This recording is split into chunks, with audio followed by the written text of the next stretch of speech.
ಮದುವೆಯಾಗಿ ಸರಿಸುಮಾರು 12 ವರ್ಷ, ಮಕ್ಕಳಾಗಿಲ್ಲ.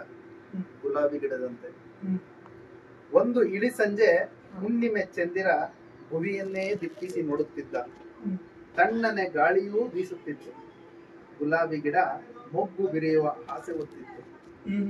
ಮನೆಯ ಯಜಮಾನಿಯೂ ಕೂಡ. ನೋಡುತ್ತಾ ತಿಂಗಳುಗಳೇ ಕಳೆದವು. ಗುಲಾಬಿ ಗಿಡದಲ್ಲಿ ಒಂದು ಮೊಗ್ಗು ಕೂಡ ಬಿರಿಯಲಿಲ್ಲ. ಹಾದಿ ಹೋಕರು ಗಿಡವ ನೋಡಿ ಇದೊಂದು ಬಂಜೆ ಗಿಡ ಎಂದು ಮೊದಲಿಸಲು. ಮಾತು ಕೇಳಿಸಿಕೊಂಡ ಗುಲಾಬಿ ಗಿಡ ಕಣ್ಣೀರಾಕಿತು. ಅಡುಗೆ ಮನೆಯಲ್ಲಿದ್ದ ಯಜಮಾನಿಯೂ ಕೂಡ.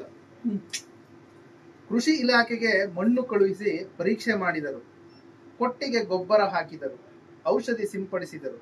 ಕೊನೆಗೂ ಗಿಡ ಹೂವು ಬಿಡಲೇ ಇಲ್ಲ. ಎಲ್ಲರೂ ನೋಡಿ ನಕ್ಕರು, ಚಿವುಟಿದರು. ಕನಸಿನ ಛಲ ಕಳೆದುಕೊಳ್ಳಲಿಲ್ಲ. ಅವಮಾನ ಅಪಮಾನ ಅದೆಷ್ಟೇ ಆದರೂ ಸೂರ್ಯೋದಯದ ಒಂದು ಶುಭಗಳಿಗೆ ಗಿಡ ಮೊಗ್ಗು ಬಿರಿಯಲು ಶುರು ಮಾಡಿತ್ತು.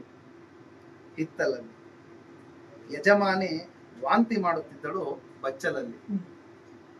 ಮನೆ ಮಂದಿಗೆಲ್ಲ ಸಡಗರ ಅಕ್ಕಪಕ್ಕದ ಗಿಡಗಳಿಗೂ. ದಿನ ಕಳೆದವು. ಹೂವೊಂದು ಅರಳಿ ನಿಂತ ಸಮಯ.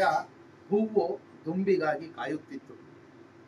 ಯಜಮಾನಿಗೆ ಅವಳಿ ಮಕ್ಕಳು, ಒಂದು ಗಂಡು ಮತ್ತೊಂದು ಹೆಣ್ಣು. ಮಕ್ಕಳಿಗೆ ಹೆಸರಿಡುವ ಸಮಯ.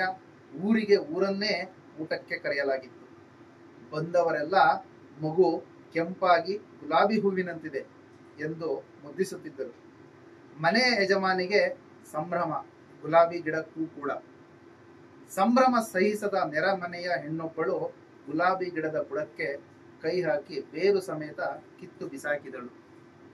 ಹೂವು ಬಾಡಿತು, ಗಿಡ ನೆರಳಿತು. ದುಂಬಿಗಾಗಿ ಕಾಯುತ್ತಾ ಉಸಿರ ಬಿರಿ ಹಿಡಿದಿತ್ತು. ಇಬ್ಬರೂ ಮಕ್ಕಳ ಕಿವಿಯಲ್ಲಿ 3 ಬಾರಿ ಹೆಸರು ಕೂಗಿ ಹೇಳಲಾಯಿತು, ಪರಾಗಸ್ಪರ್ಶ, ಪರಾಗಸ್ಪರ್ಶ, ಪರಾಗಸ್ಪರ್ಶ.